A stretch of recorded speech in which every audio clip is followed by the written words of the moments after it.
안녕하십니까. 9월 21일 토요일 말씀 묵상 함께 시작하겠습니다. 오늘도 주님께서 우리에게 베풀어 주시는 그 크신 은혜를 충만히 누리시는 귀한 성도님들 다 되시기를 기도합니다. 오늘 본문은 출애굽기 8장 16절에서부터 24절까지 묵상하겠습니다. 날마다 솟는 샘물에서는 19절까지입니다. 단 4절로 나뉘어져 있는데요. 다음 주 월요일 본문을 보니까 32절 끝까지 다 읽도록 되어 있더라고요. 그럼 오늘 4절하고 월요일날 13절 하는 것보다 오늘 9절하고 월요일날 8절 묵상하는 것이 낫지 않겠는가 싶어서 제가 본문을 조금 바꾸었습니다. 오늘 본문을 통해서 하나님께서 이 땅을 치시는 모습을 통해 우리가 살아가고 있는 이 삶의 태도에 대해서 한번 생각해보는 시간이 되었으면 좋겠습니다. 말씀 보시겠습니다. 여호와께서 모세에게 이르시되 아론에게 명령하기를 네 지팡이를 들어 땅에 티끌을 치라 하라. 그것이 애굽 온 땅에서 이가 되리라. 그들이 그대로 행할세 아론이 지팡이를 잡고 손을 들어 땅에 티끌을 치매 애굽 온 땅의 티끌이 다 이가 되어 사람과 가축에게 오르니 요술사들도 자기 요술로 그같이 행하여 이를 생기게 하려 하였으나 못하였고 이가 사람과 가축에게 생긴지라 요술사가 바로에게 말하되 이는 하나님의 권능이니이다 하였으나 바로의 마음이 완악하게 되어 그들의 말을 듣지 아니하였으니 여호와의 말씀과 같더라. 여호와께서 모세에게 이르시되 아침에 일찍 일어나 바로 앞에 서라. 그가 물이 있는 곳으로 나오리니 그에게 이르기를 여호와께서 이와 같이 말씀하시기를 내 백성을 보내라. 그러면 그들이 나를 섬길 것이니라. 내가 만일 내 백성을 보내지 아니하면 내가 너와 네 신하와 네 백성과 네 집들의 파리떼를 보내리니 애굽 사람의 집집에 파리떼가 가득할 것이며 그들이 사는 땅에도 그러하리라. 그날에 나는 내 백성이 거주하는 고센 땅을 구별하여 그곳에는 파리가 없게 하리니 이로 말미암아 이 땅에서 내가 여호와인 줄을 내가 알게 될 것이라. 내가 내 백성과 네 백성 사이를 구별하리니 내일 이 표징이 있으리라 하셨다 하라. 하시고 여호와께서 그와 같이 하시니 무수한 파리가 바로의 궁과 그의 신하의 집과 애굽 온 땅에 이르니 파리로 말미암아 그 땅이 황폐하였더라.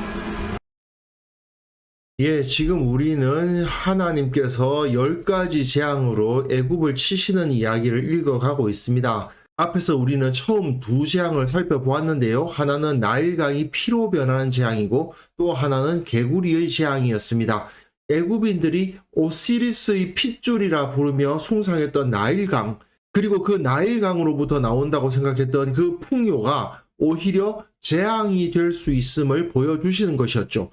하지만 그 모든 재앙에도 불구하고 바로는 약속을 어기고 이스라엘을 내보내지 않았고, 그래서 하나님은 결국 애굽인들이 살고 있는 땅을 심판하시는 모습을 볼 수 있습니다. 일단 우리가 이 10가지 재앙을 한번 정리해서 생각해 볼 필요가 있는데요. 피, 개구리, 이, 파리, 돌림병, 악성종기, 우박, 메뚜기, 흑암, 그리고 맨 마지막에 장자가 죽는 재앙이 나타나죠. 이것을 보시면 두 개씩 관련되어 있는 것을 볼 수 있습니다. 피와 개구리의 재앙은 나일강물과 관련되어 있어요. 나일강이 피로 변하고 나일강에서 개구리가 올라오거든요.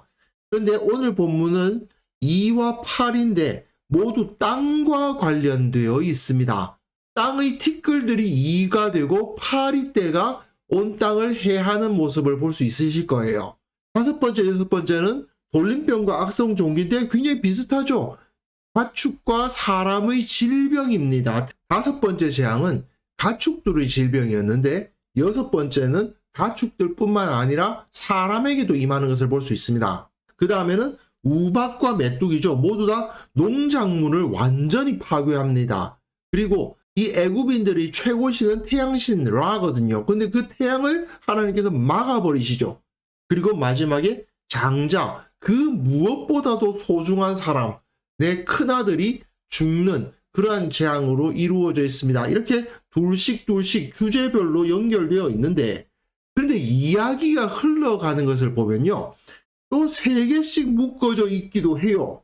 첫째, 둘째, 셋째 재앙은 모두 다 애굽의 영토, 그 나일강 삼각주와 연결되어 있습니다. 그리고 그 신들을 조롱하는 메시지를 담고 있어요.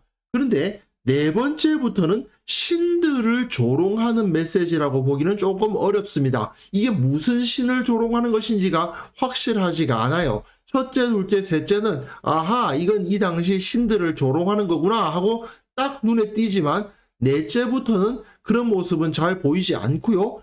구체적인 재앙이 임하는데 이스라엘이 재앙에서 벗어나기 시작하는 모습을 볼 수 있습니다. 그리고 일곱 번째는 역시 이스라엘은 재앙에서 벗어난다는 것은 똑같은데 땅의 소산이 모두 다 제거되어 버리고 그리고 하늘의 태양이 사라지니까 땅의 소산을 얻을 수 없게 되는 절망적인 모습까지 보여주게 되죠.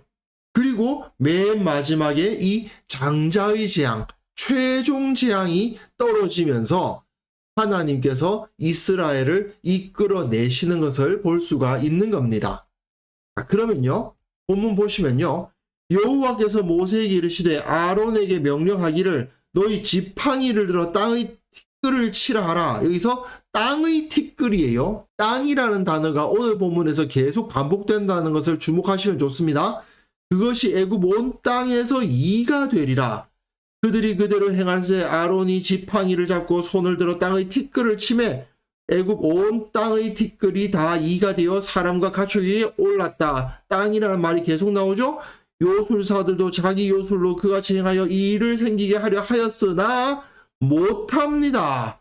앞에 두 재앙은 자기네들이 따라할 수도 있었지만 이가 사람과 가축에 생기는 이 재앙부터는 요술사들이 따라할 수조차 없었습니다. 요술사가 바로에게 말하되 이는 하나님의 권능이니이다 라는 말을 했다고 되어 있는데 이게 원어로는요 에츠바 엘로힘입니다. 하나님의 손가락이란 뜻입니다. 하나님의 손가락으로 이루어진 일입니다. 그 말입니다. 하지만 바로의 마음은 완악했고 그들의 말을 듣지 않았습니다. 여호와의 말씀과 같죠.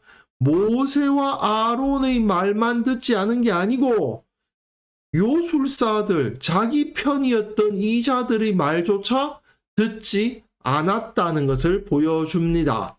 그리고 이것은 이 당시의 땅의 신, 게브 신이라는 거 있는데요. 이 게브 신을 조롱하는 의미를 보여주고 있습니다. 대부분의 신화에서는 땅의 신은 여자고 하늘의 신이 남자인데 이집트 신화에서는 반대입니다. 땅의 신이 남자고 하늘의 신이 여자거든요. 땅의 신인 게브가 이렇게 누워 있고요. 하늘의 신인 누트라고 합니다. 이 누트가 이렇게 감싸고 있습니다. 이 게브와 누트는 남매였는데 둘이 서로 사랑하게 되었다는 거예요.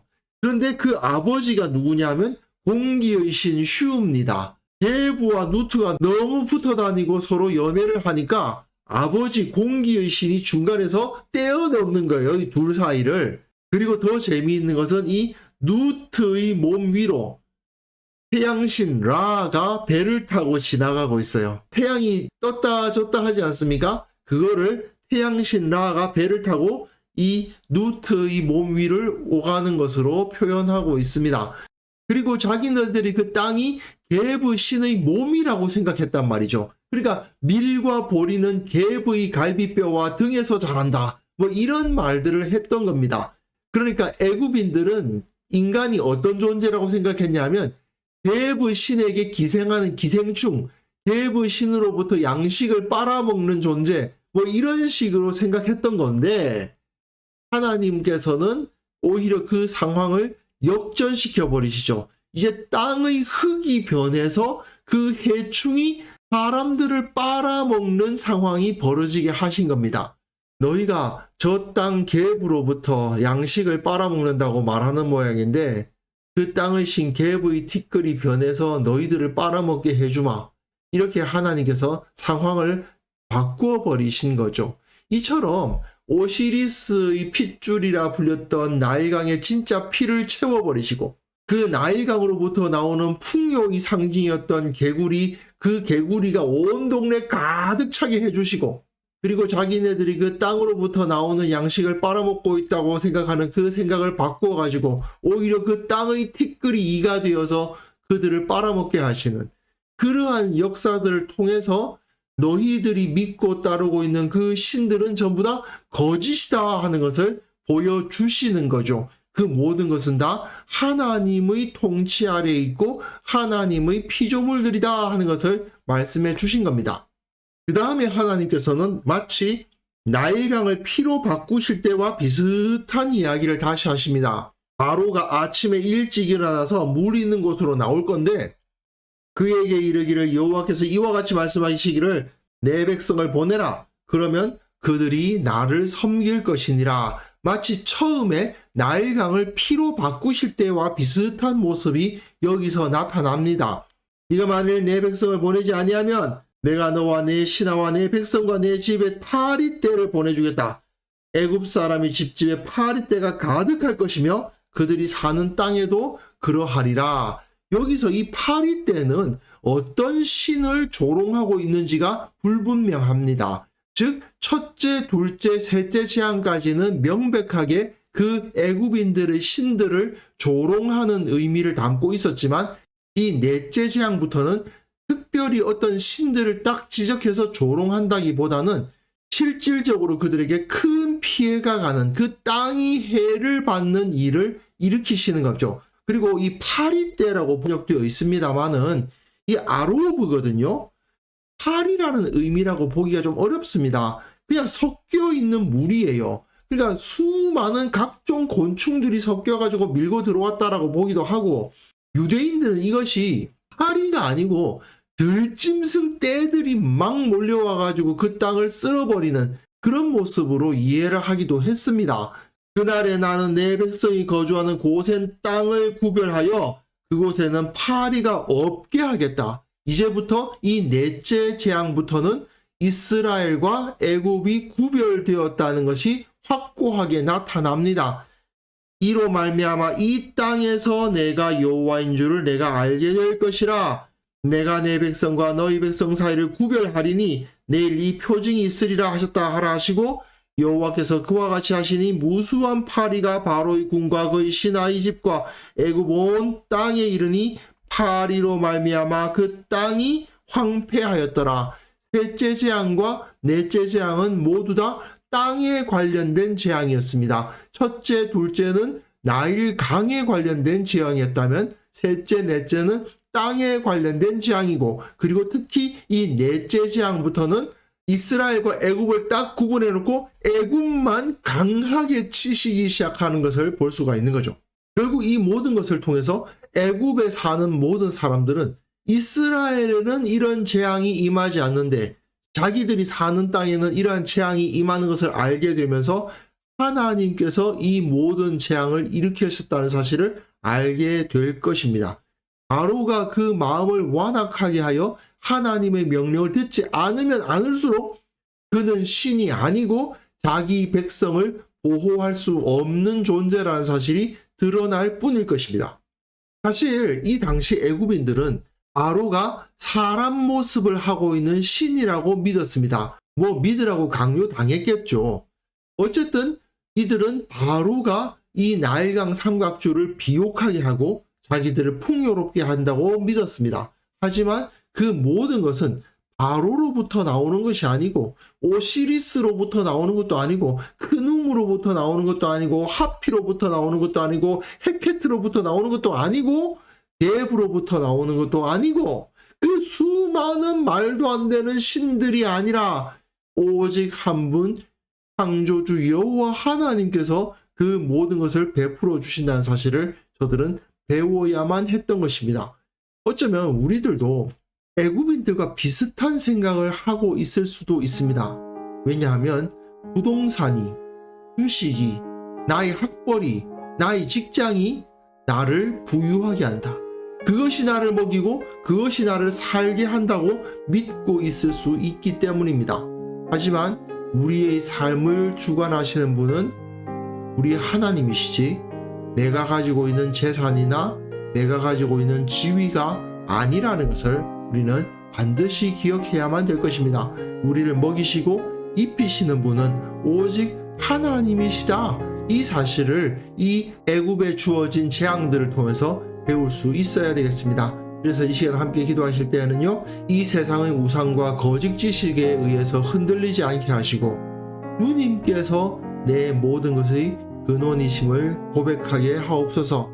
하나님만을 온전히 의지하고 세상이 당하는 모든 환난과 고통을 피하여 하나님께서 주시는 안식과 평안을 누리는 자들이 되게 하여 주옵소서. 함께 기도하는 시간 가졌으면 합니다.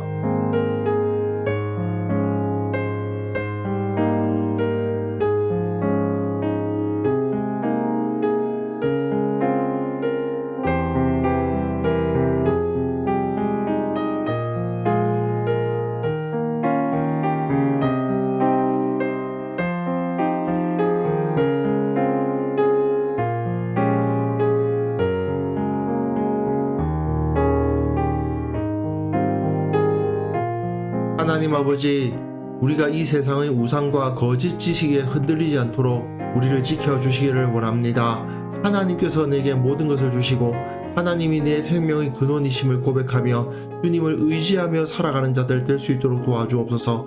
주님을 의지할 때에 이 세상의 고통과 모든 환난과 고민과 어려움들을 피할 수 있고 오히려 안전하게 보호받으며 애굽이 모두 다 재앙으로 휩쓸릴 때에 그 고센 땅에 있었던 이스라엘 사람들은 안전했던 것과 같은 하나님의 지키심을 누릴 수 있음을 온전히 믿게 하여 주옵소서. 아버지, 세상에 참으로 복잡하고 참으로 혼란스러운 일들이 많이 일어나고 있지만 우리는 그 가운데서 흔들리지 않고 주님을 붙들므로 말미암아 참 평안을 누리고 주님을 높이며 기뻐하며 찬송하며 살아갈 수 있는 자들 될 수 있도록 도와주옵소서. 주님, 특별히 내일 드리는 그 예배 가운데 하나님의 임재하심을 허락하여 주시고 주님의 거룩하심을 느끼고 또한 주님께서 주시는 그 기쁨 가운데에서 온전히 새롭게 되는 우리 모두가 될 수 있도록 은혜에 베풀어 주시기를 원하고 바랍니다. 아버지, 오늘 하루 우리가 살아가는 그 모든 삶 가운데에서 주님께서 보호하여 주시고 이제 변화되는 기후 가운데에서 또한 적응하며 새로운 모습으로 주님을 섬길 수 있도록 지켜 보호하여 주옵소서. 오늘 하루 우리와 함께 하실 주님을 찬양하며 예수님의 이름으로 기도합니다. 아멘.